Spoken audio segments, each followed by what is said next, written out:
Across the 1800s, the Ottomans had an important role to play in European politics, not necessarily due to their immense power, but due to their location and the people that they ruled over. The rising Russian Empire was feared across Europe, and its ambitious eyes often wandered to the Ottomans. Control over the Balkans and the city of Istanbul were very open policy goals of Moscow. Yet, for most of this period, there stood Britain to defend their Turkish ally. When Egypt almost broke the empire, Britain led an expedition to prevent this. When the Crimean War broke out, Britain defended the Ottomans.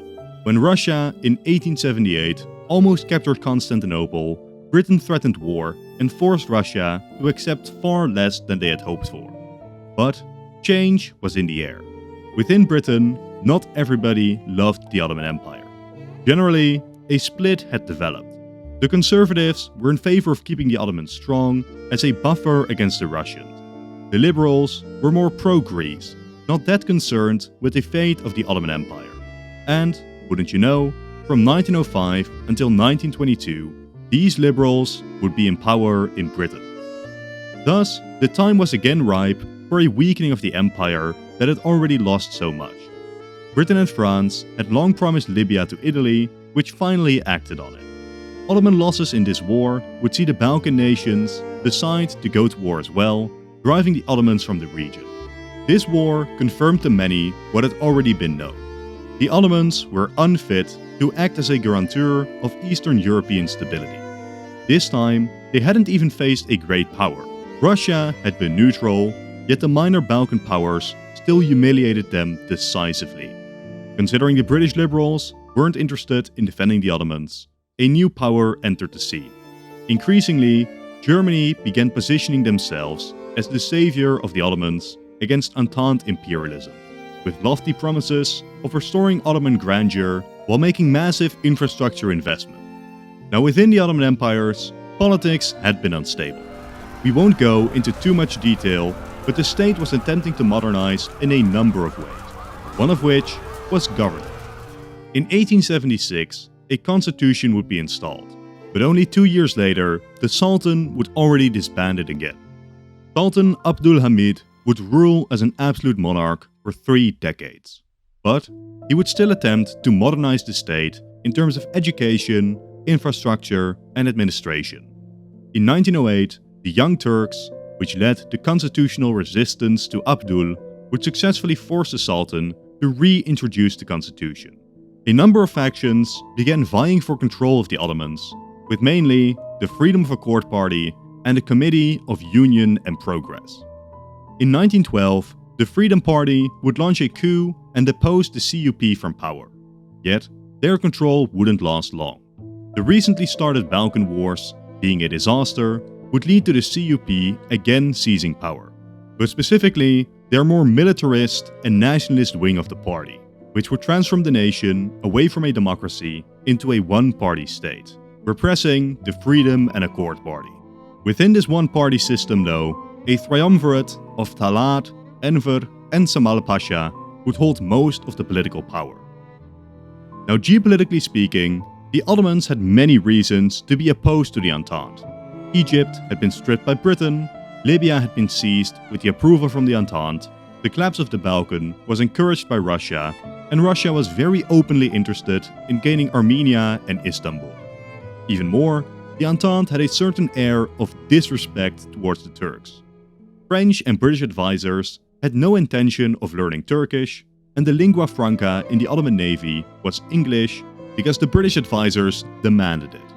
In contrast, German advisors did much more effort to learn and adapt to the Turks, especially from the perspective of the nationalist and militaristic wing of the CUP. Their alignment towards Germany in this period was not a strange development. But it gets worse. A usually unknown factor is that the Entente nations, which had huge control over the Ottoman government with a massive debt program, had forced a rather big reform upon the Ottomans between 1912 and 1914 in regards to the eastern Ottoman provinces. The 6 Armenian vilayets, as well as Trebizond, would be reformed into 2 new provinces, under the supervision of European inspectors. This was yet another massive breach of Ottoman sovereignty, and it seemed a lot like the start of a gradual path from autonomy to independence to expansion that only a few decades ago had happened in their Balkan territories. It would be further increased by the heavy and not unfounded fear that Russia would try to influence the new provinces in the future. So with this story, you may think that the Ottomans were guaranteed to join the Central Powers.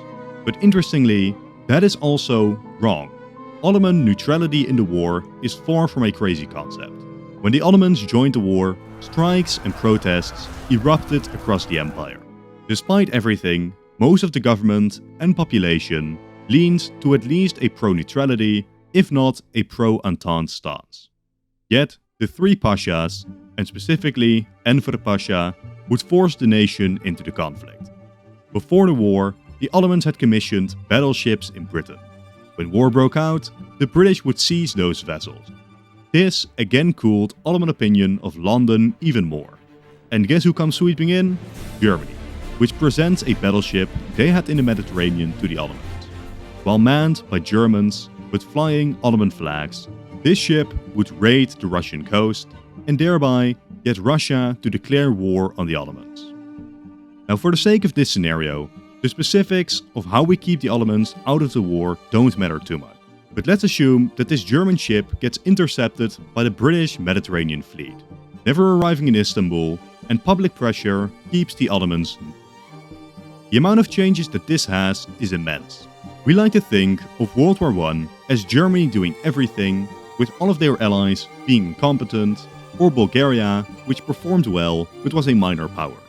Yet this way of thinking is wrong, and despite the Ottomans being the least industrialized and least prepared power for such a conflict, they performed very admirably and were crucial in German chances of winning the war. While they would face losses to Russia and Britain across the war, for the most part, they defended themselves very well.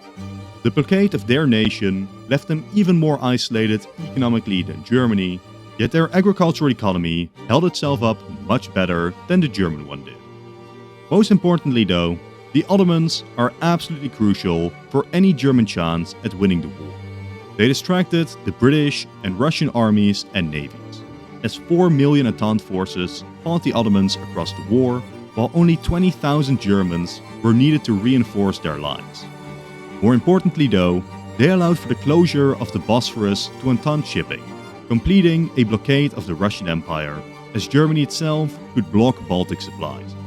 It cannot be understated how much this lack of Western food, weapons, and resources weakened the Russian Empire, which was left to take care of itself with an underdeveloped industry and the loss of Western territory.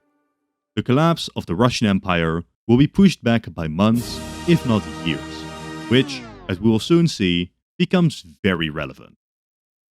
I'm sorry for the quick intermission, but by far most of you aren't subscribed. Keep up to date with all the latest releases, consider doing so. Thank you.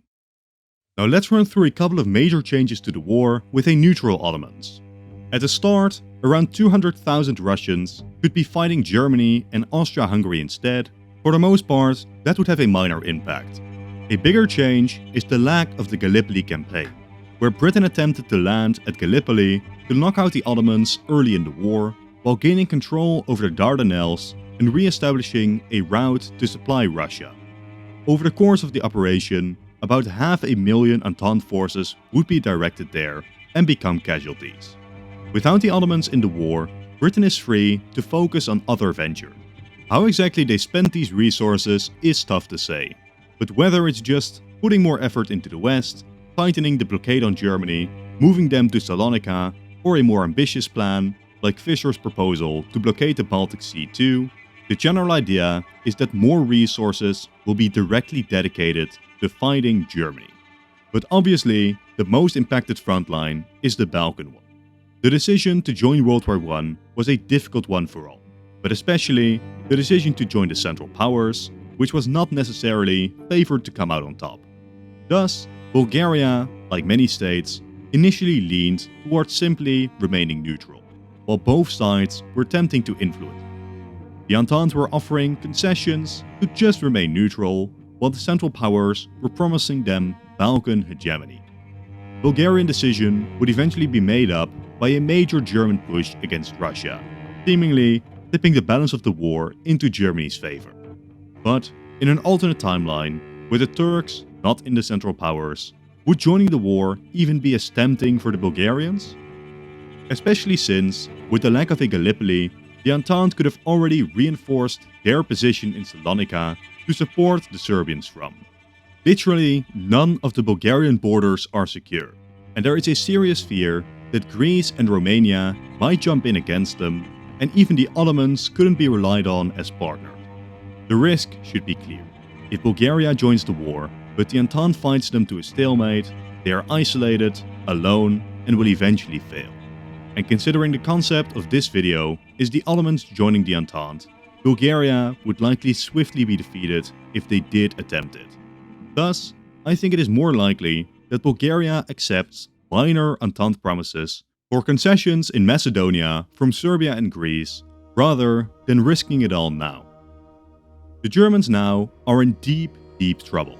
It is really just them and Austria against the world, while Austria is being actively pushed back by Russia, which is nowhere close to surrendering and significantly stronger than in our timeline. Serbia has mostly held, while Italy has also joined the conflict. Personally, I don't see how Germany could even hope to clutch out a victory, and I think even German leadership might realize this fact in this timeline. It is not a crazy concept that by around 1916, the Germans reach out for a negotiated peace, especially when things like Romania joining the war would put even more pressure on the Austrians. Now, should the Central Powers surrender early, we can imagine a far less radical peace imposed on them, though the Entente would still push for significant gains. German colonies would be seized, Alsace-Lorraine would be taken, perhaps the Saarland too, while Russia might gain parts of eastern Prussia and Posen. Austria would have it worse, with Serbia gaining Bosnia and parts of Dalmatia, Italy gaining South Tyrol and Istria, and Romania seizing major parts of Transylvania. The Central Powers survived the war far bigger than in our timeline, yet they still get massive war reparations placed on them.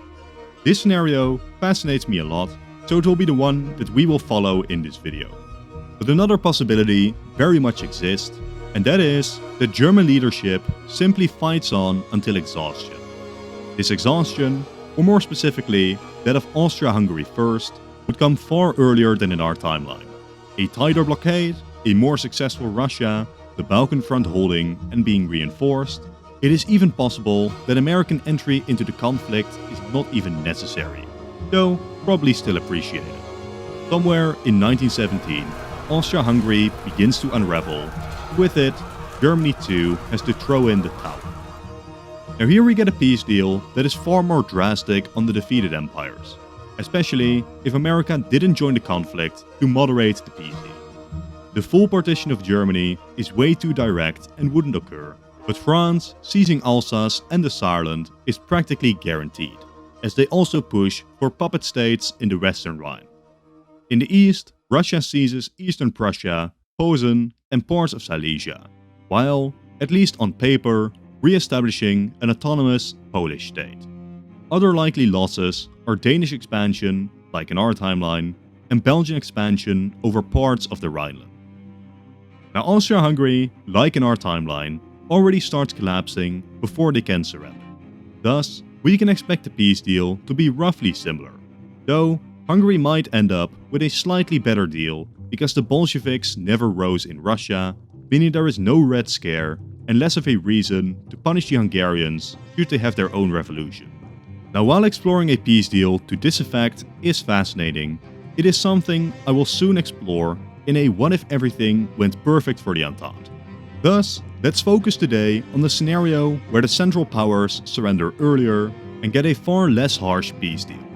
But before we get to the bigger European implications, the Ottomans have not sat idly by. You may have noticed that I haven't really had them do anything during the war, or even mentioned them joining the Entente at all. That is for a simple reason. They are joining the Entente or remaining neutral is a rather superfluous difference.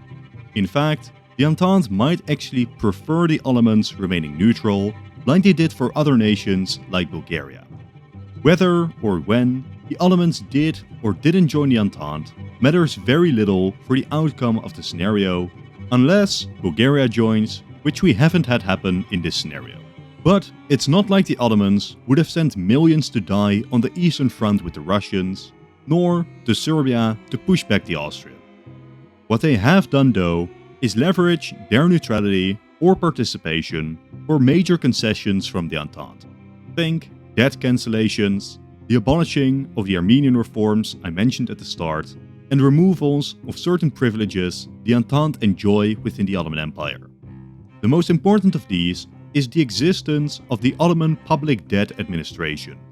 In response to skyrocketing Ottoman debt, this was an organization controlled by various European nations, basically acting like an independent tax agency within the Ottoman Empire, which is just wild. During the war, we can expect the Ottoman debt load to be greatly reduced, while the powers of the OPDA would be gradually reduced. Beyond that, the CUP would be free to implement their other plans, most of which were quite horrible. Their regime would prioritize Turkification beyond the prior multicultural Ottomanization, thereby alienating the Arab population of the empire even more, but the Christians would have it even worse.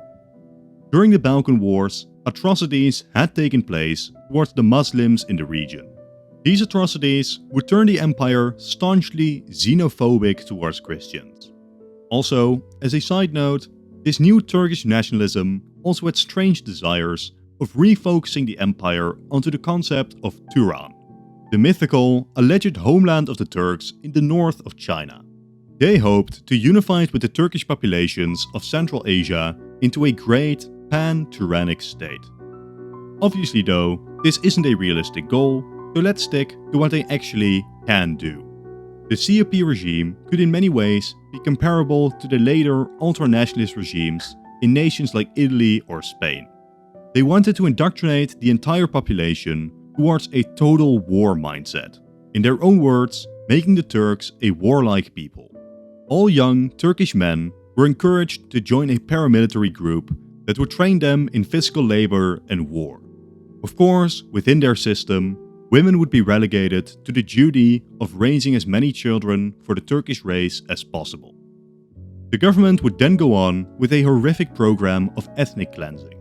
I mentioned at the start that the Turks had quite a bit of paranoia about their Christian minorities after losing the Balkan. Thus, programs would be thought up to exterminate the empire's Greek and Armenian populations and Turkify Anatolia. In our timelines 1914, before the war broke out, a removal of Greeks was undertaken, with about 300,000 fleeing across the Aegean. Only the threats of war with Greece and complaints from the international community would stop this operation. The exact form it would take is difficult to say, but especially as the world is distracted by a world war and the Entente cannot risk alienating the Ottomans, the fate of the Armenians and Greeks would swiftly start to deteriorate. Many other minor groups would also suffer, like the Christian Assyrians, which were planned to be deported with thousands dying. The Kurds were also seen as a problem, yet, because they were Muslims, they were spared the treatments described before. Still, it was deemed that nowhere in the empire should have a population of more than 5% Kurds. Thus, a policy was thought up to spread the Kurds across the empire, which undoubtedly would result in the deaths of thousands more. Across the Arab world, smaller scale acts would also be taken to weaken their position within the empire.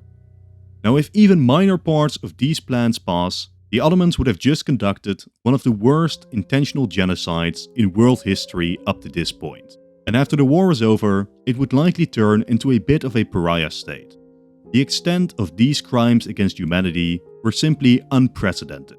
Post-war, don't expect any self-respecting nation to desire an alliance with the Ottomans. But which self-respecting great nations would even be left? The war has been devastating, and immediately after, only Britain, France, Russia, and Italy were left as moderate powers. Out of these though, both Italy and Russia would soon face extreme economic turmoil, quite potentially having Italy turn ultra-nationalist much like in our timeline.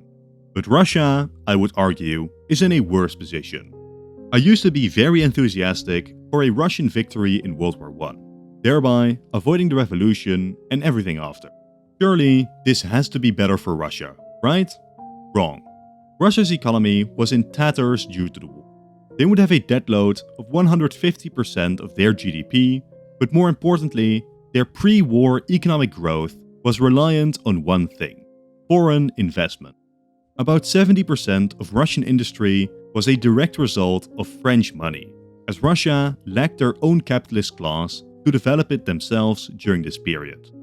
Now, before the war, that wasn't an issue. Post-war though, with France being in debt as well and having to rebuild the north of their nation, they would stop investing in Russia. Even worse, France would start demanding being paid for their prior investments and loans. France did not necessarily love Russia.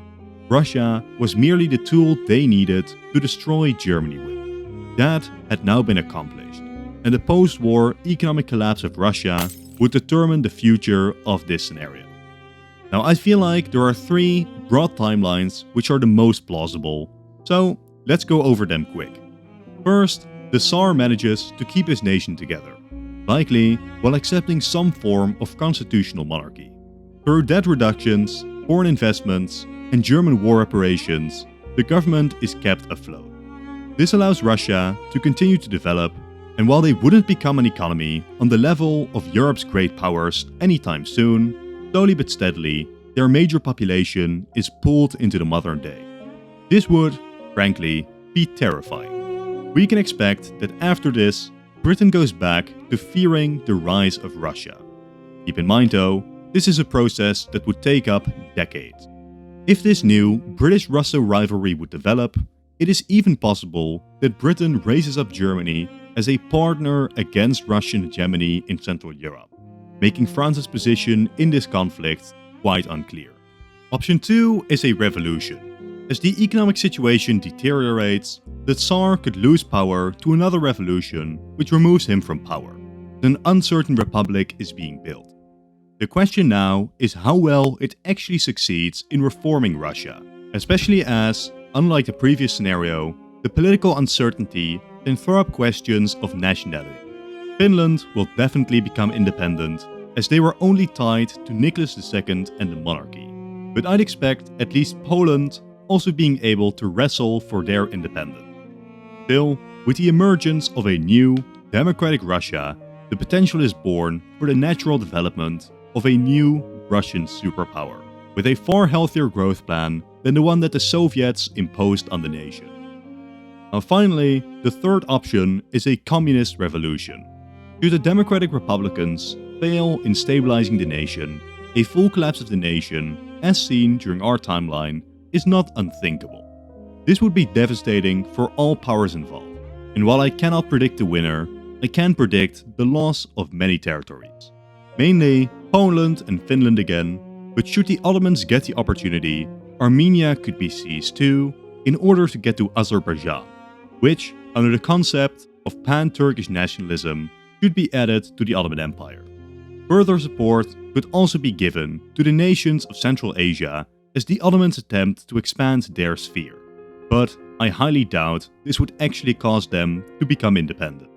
In all of these cases though, at least in the immediate post-war decades, the Ottomans would be safe from a Russian attack as the nation is just too unstable. Very annoyingly, this means that the Ottomans likely get away with their crimes, especially when their plans are completed, decades pass, and oil is discovered across the empire. Suddenly, the Ottomans are transformed into an energy superpower, very likely solidifying their position in the Middle East. Of course, assuming some unexpected disaster doesn't ruin the state. For now though, this is as far as I'll go in my predictions. Thank you all for watching, and consider leaving a like and a comment as well as subscribing. If you've enjoyed this video, click the video on top to watch another in this series. If you've already seen it, then I'm sure that the bottom video is great too. Once again, thank you all for watching, and goodbye.